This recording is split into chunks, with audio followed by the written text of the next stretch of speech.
Bonjour Pat Tolstoy. Bonjour.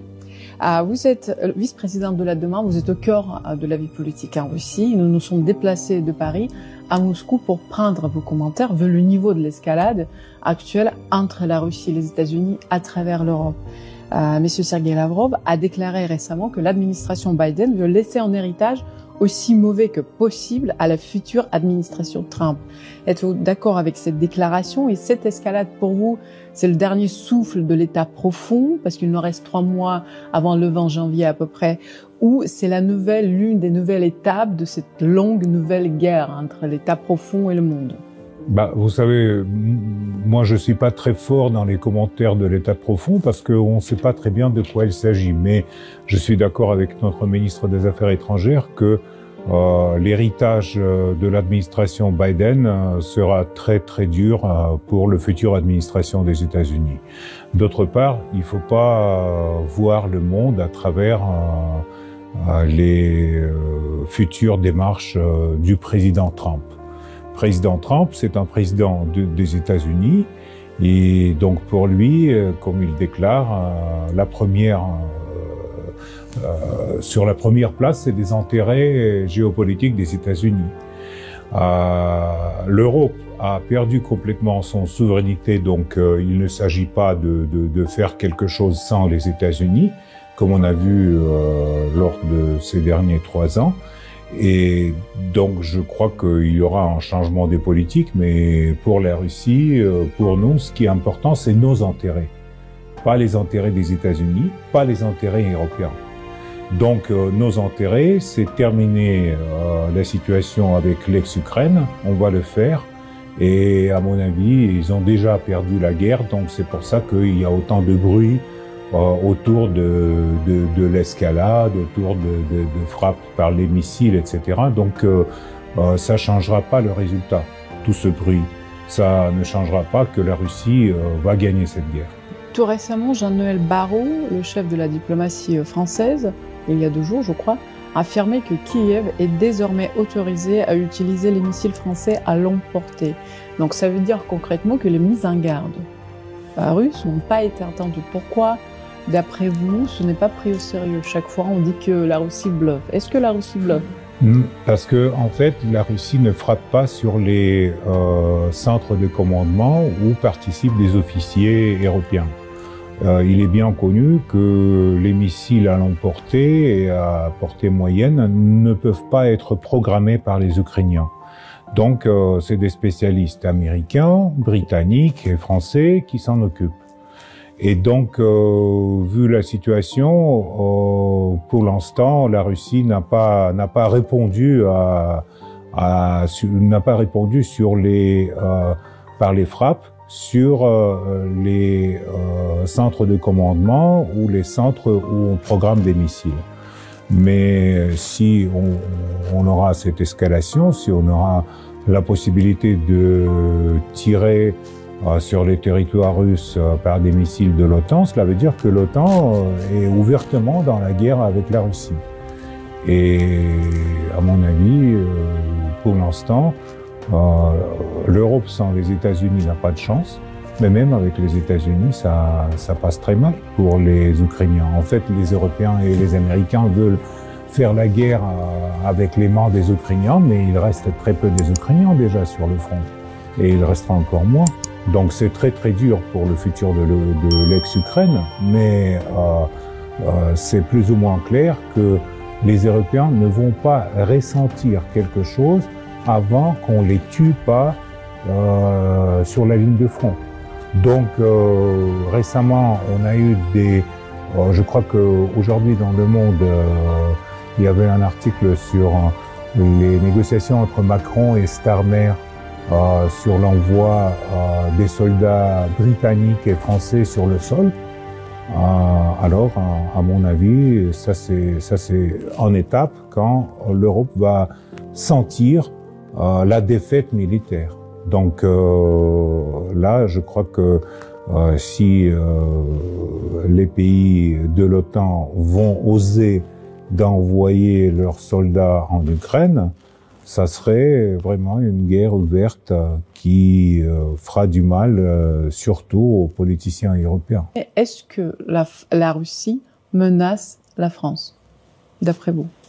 La Russie ne menace pas la France, c'est la France qui menace la Russie. C'est la France qui donne la permission de tirer sur le territoire russe des missiles de moyenne portée. C'est la France qui envisage l'envoi des légions d'honneur à l'Odessa. C'est la France qui, aujourd'hui, continue à fournir en Ukraine l'information sensible d'un groupe spatial.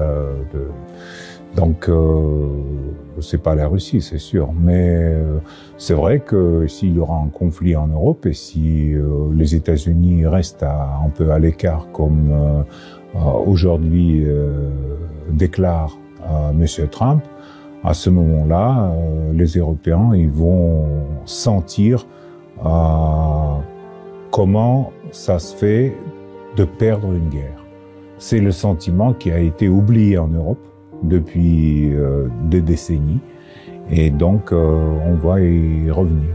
Pourquoi Trump est silencieux en ce moment? Parce qu'il n'est pas le président, il est président élu, donc il faut attendre le 20 janvier quand il va commencer ses fonctions. Mais je répète que nous, on n'a pas d'illusions sur la politique de Trump. Et je ne sais pas pourquoi, dans les médias européens, on dit toujours que voilà, Trump, l'Europe vont décider comment va s'arranger la situation en Ukraine. Non, c'est pas Trump, c'est pas l'Europe, c'est la Russie qui va décider. On dit que Trump est un agent russe de toute façon. Oui, bien sûr, mais on a partout les agents russes, vous savez. Donc même à l'Élysée, on a partout, c'est bourré quoi. Et en plus, on influence la politique mondiale à travers les micro-ondes. Donc il y a plein de légendes là-dessus, donc c'est très bien. Que pensez-vous des armes nucléaires potentielles ukrainiennes? L'Ukraine n'a jamais eu les armes nucléaires. Ça, il faut comprendre. C'est sur le territoire de la République socialiste soviétique de l'Ukraine, il y avait des bases des missiles nucléaires soviétiques. Mais les Ukrainiens n'ont jamais eu ni l'expérience, ni la responsabilité, ni rien qui est lié avec la détention de l'arme nucléaire. C'est ce qu'ils peuvent faire aujourd'hui, c'est comme on dit une bombe sale, mais à mon avis, ça serait vraiment un suicide pour le régime de Kiev d'aujourd'hui. Donc moi je ne crois pas à tous ces appels de faire une bombe nucléaire ukrainienne, etc. À mon avis, ça c'est quelque chose de fantastique. Sous quelles conditions, aujourd'hui, fin 2024, 2025 déjà, la Russie est prête à négocier? À mon avis, Poutine a clairement raconté la position de la Russie pour les négociations. C'est la démilitarisation et dénazification du régime actuel, les droits des Russes, la langue russe, donc pour ceux qui veulent en parler, qui veulent en préserver sur le territoire ukrainien, c'est la neutralité, pas de l'OTAN, pas des bases militaires de l'OTAN sur le territoire ukrainien. Si quelque chose reste de l'Ukraine, alors ça serait comme ça. On va parler des médias. Vous êtes vous-même journaliste, vous connaissez comment ça fonctionne à l'intérieur. Est-ce qu'on voit sur les plateformes alternatives, depuis 3 ans de conflit pratiquement, la différence, je dirais, énorme entre les médias de masse, et là, c'est flagrant justement avec les derniers événements de cette escalade, l'utilisation des armes balistiques hypersoniques russes. On voit ce traitement, la différence entre les médias de masse et les médias alternatifs. Est-ce que pour vous, cette rupture pourrait être rattrapable un jour? Et est-ce que vous croyez, j'ai lu Donald Trump a dit récemment que le futur du journalisme, de toute façon pour lui, et on voit très bien comment ça fonctionne aux États-Unis, le futur du journalisme appartient aux réseaux sociaux et aux chaînes alternatives et pas aux médias de masse. Quel est le futur du journalisme pour vous, dans le monde? À mon avis, les médias de masse en Europe et aux États-Unis, ils ont beaucoup perdu de confiance dans leur parmi les spectateurs, les gens ils comprennent que tous les déclarations sur la liberté de parole, sur l'existence de points de vue alternatifs, tout ça reste des déclarations et on leur fournit de la propagande 100%. Malheureusement, le conflit en Ukraine, ça nous a montré encore une fois. Donc s'il y a le futur des petits médias dans les réseaux sociaux ou des chaînes indépendantes, je sais pas. Monsieur Trump, peut-être il a raison pour les États-Unis. On verra pour la Russie, peut-être ça serait l'autre chose. Pour l'Europe, c'est encore l'autre chose. Mais c'est vrai que les gens cherchent à avoir des opinions honnêtes. Les gens cherchent de trouver des arguments dans cette discussion qui sont liés avec la réalité sur le sol. Tandis que, pour l'instant, les arguments de la propagande officielle, notamment en France, ils sont complètement fantastiques. Toutes ces histoires sur bunker de Poutine, sur comment ça se déroule la guerre en Ukraine, sur Boutcha, etc. Tout ça, c'est espèce des trucs dramaturgiques qui doivent renforcer le message principal, que les Russes sont mauvais, les Ukrainiens sont bons. Voilà, donc comme nous on sait bien que c'est pas le cas, donc on va continuer.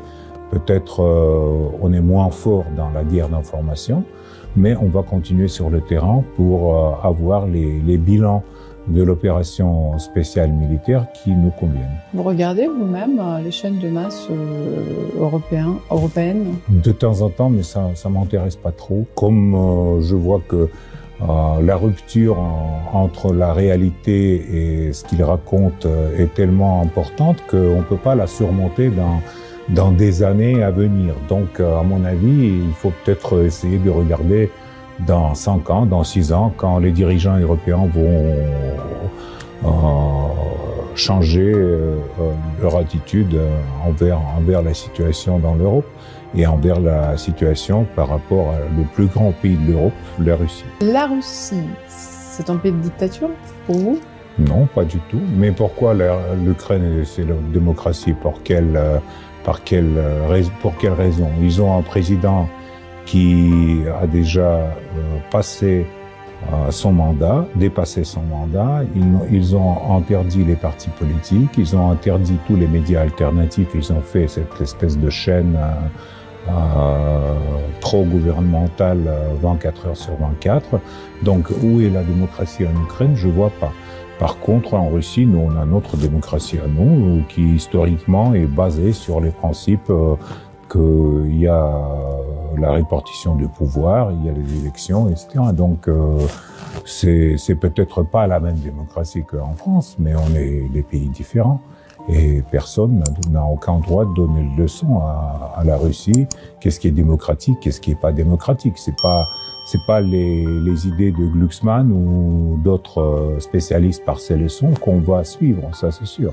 Là, c'est vrai que les sanctions n'ont pas marché en 2022-2023, mais en 2024, on voit les résultats des sanctions qui endommagent l'économie russe.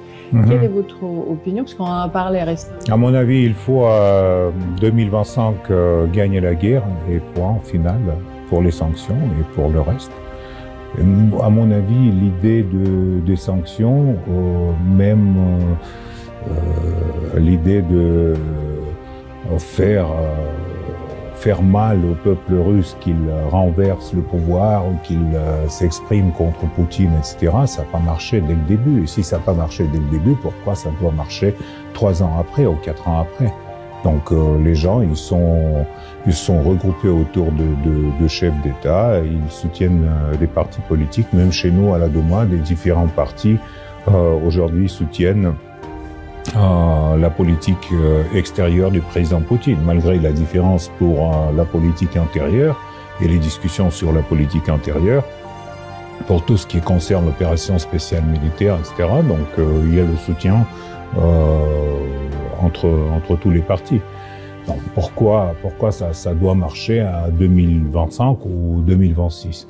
Moi je crois pas que l'Europe aura la possibilité de maintenir le régime de Kiev jusqu'à ce date-là. Vous avez participé au sommet de BRICS et on en a parlé, mais avec certaines personnes qui également se sont rendues au sommet, et on va faire une conférence mi-décembre et j'invite tous les auditeurs de s'inscrire parce que c'est déjà en ligne. Justement, on va parler des BRICS, c'est les résultats des BRICS. Quel est le message principal en fait de ce sommet pour vous? À mon avis, le message principal, c'est une nouvelle architecture de relations internationales avec le respect à l'histoire, à des différences entre les pays, si différents que, par exemple, la Chine, l'Inde, l'Afrique du Sud ou le Brésil. Mais en même temps, c'est espèce de modèle du monde multipolaire qui on va bâtir bientôt. Pas le monde de l'Occident. À mon avis, l'époque de l'Occident, c'est fini, c'est terminé. Ça a duré 5 siècles et c'est fini. Et au revoir.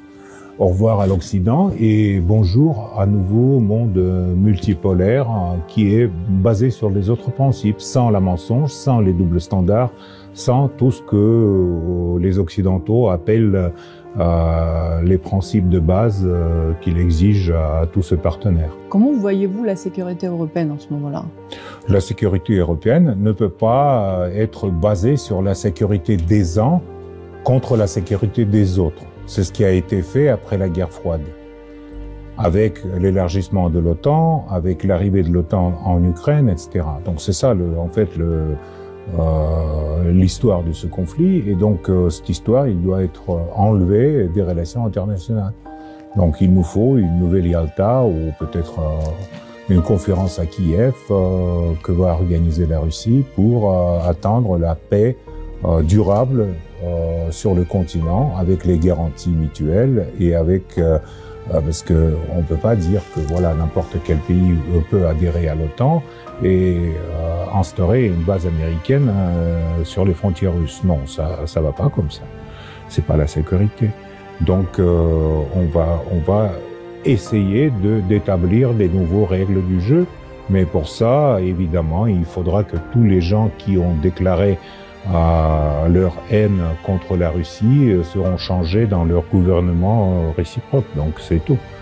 On ne peut pas avoir ce dialogue avec Macron, Scholz ou je sais pas Starmer parce que ces gens-là ils sont pas pour le dialogue, ils sont pour la continuation de la guerre. Ce n'est pas que la guerre en Ukraine. Hélas, il y a également le conflit qui persiste entre Israël et la Palestine. On en parle un peu moins en ce moment, mais c'est toujours le conflit également qui est assez important et malheureux. Le rôle de la Russie toujours dans la pacification, c'est toujours la même opinion que vous gardez? Bien sûr, nous on est pour la création de l'État palestinien et d'arrêter le génocide qui aujourd'hui se déroule dans la région. Ça, pour nous, c'est clair. Parce que sans l'établissement de l'État palestinien, il n'y aura pas la paix. Ce conflit il dure des décennies. Et les méthodes qu'a utilisées aujourd'hui Israël, à mon avis, ça n'a rien à voir, par exemple, avec les conflits que nous, on a à nos frontières. On bombarde pas les hôpitaux, on bombarde pas les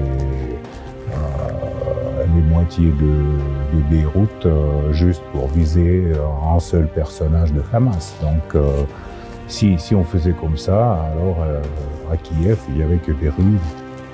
Mais ça c'est quelque chose qui est, encore une fois, nous démontre les doubles standards de l'Occident, parce que les Occidentaux, ils sont pro-Israël, mais en même temps, ils disent « Ah oui, mais c'est trop, quand même, arrêtez-vous », et l'Israël ne s'arrête pas. Hein. Donc, ni l'autorité, ni vision constructive des choses, ni tentative de amener la paix dans la région. C'est ça la politique de l'Occident aujourd'hui. Et donc la Russie a une position là-dessus, mais nous, on n'est pas heureusement partie de ce conflit. Nous sommes contre le génocide qui est aussi aujourd'hui organisé contre les Palestiniens en Israël. Ça, c'est un vrai génocide. Et donc, les gens qui ont organisé ça, ils doivent répondre devant la législation internationale.